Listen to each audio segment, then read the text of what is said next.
পোলা বানিয়ে গেছে কি কই আইছস? তুই নাকি টাকা পয়সা দিতে পারবি না? ভাই কেমনে টাকা পয়সা আপনাদের দিমু বলে? আপনার পোলাপান আইসে 10,000 টাকার মতো বাকি খাইছে, সেই টাকারই খবর নাই। আপনারা আবার 2 দিন পর পর এই চান্দা চান। এখন আমি কেমনে দোকান চালামু, কেমনে চান্দা দেবো আপনিই বলেন। শোন মুজিবর মিয়া, এত কথা বুঝি না। এলাকায় দোকান থাকলে পোলা বাইন বাকি খাইবই, চান্দাও দিতে হইব। তোর দোকান থাকবো যতদিন, আমগো চান্দা দিতে হইব ততদিন। কথাটা সুন্দর মতো মাথায় ঢুকাই রাখিস। আইডেন্টি চল লন বস, এদের জন্য দোকানদারি করাটাই মুশকিল। একবার বাকি খাইবো, আবার চান্দা দেওয়া লাগবো।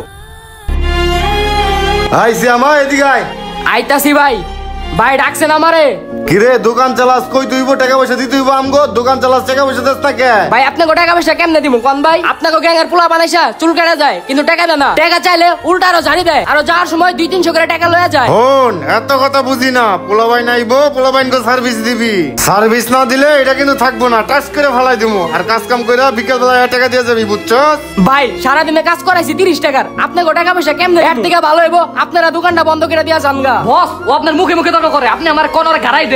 আয় শোন, দোকান চলবো যতদিন, চান্দা দিবি ততদিন। কথাটা মাথায় রাখিস। বস, আশেপাশে লোক জড়ো হয়ে গেছে গা, আর পরে দেখতাছি, চলেন। এদের জ্বালা আর পারিও না। চারপাশে কত মানুষ দেখে, কেউ এদের প্রতিবাদ করে না। আমাদের মতো গরিব দুঃখীদের উপর এরা জুলুম করে। হায় রে পোড়া কপাল।